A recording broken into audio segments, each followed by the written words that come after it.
حضرت ابو سعید رضی اللہ تعالی عنہ سے روایت ہے کہ رسول اللہ صلی اللہ علیہ وآلہ وسلم نے فرمایا کہ موسیٰ علیہ السلام نے عرض کیا، اے میرے پروردگار، مجھے کوئی ایسا وظیفہ بتا جس کے ذریعے میں تجھے یاد کروں اور تجھے پکاروں۔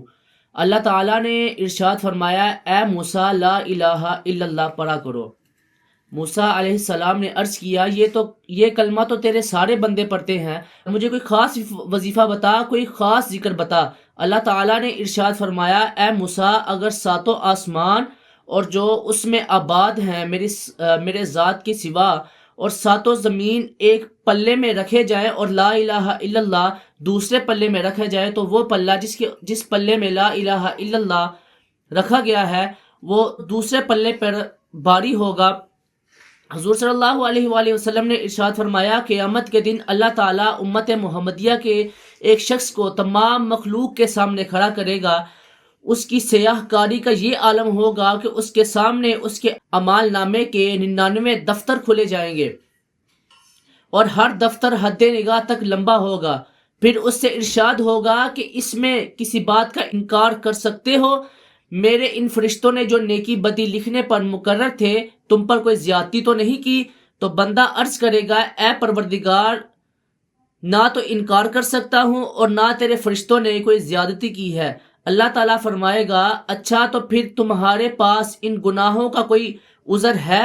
اس کے بعد اللہ تعالیٰ فرمائے گا، تیری ایک نیکی ہمارے پاس ہے، آج تجھ پر ظلم نہیں کیا جائے گا۔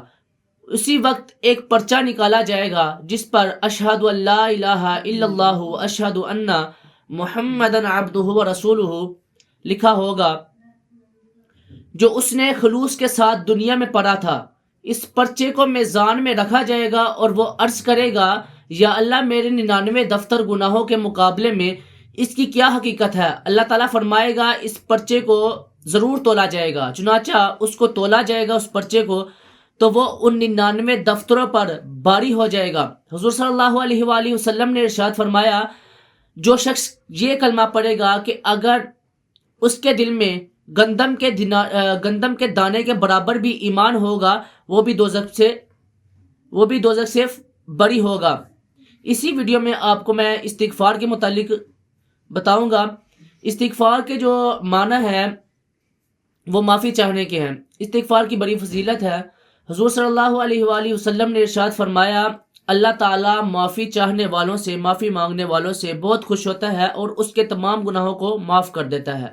حضرت ابن عباس رضی اللہ تعالیٰ عنہ سے روایت ہے کہ حضور صلی اللہ علیہ وآلہ وسلم نے ارشاد فرمایا، جو شخص استغفار کا ورد رکھتا ہے تو اللہ تعالیٰ اس سے تمام گناہوں کو دور کر دیتا ہے اور اس کو بے حساب رزق دیتا ہے۔ پھر دوسری جگہ حضور پاک صلی اللہ علیہ وآلہ وسلم نے ارشاد فرمایا، جو شخص اللہ تعالیٰ سے مغفرت چاہے گا، اللہ اس کی مغفرت فرما دے گا۔ پھر اسی طرح حضور پاک صلی اللہ علیہ وآلہ وسلم نے ایک جگہ اور فرمایا کہ میں دن بھر میں اللہ تعالیٰ سے 70 مرتبہ توبہ اور استغفار کرتا ہوں۔ پھر ایک جگہ اور فرمایا، حالانکہ آپ گناہوں سے پاک ہیں،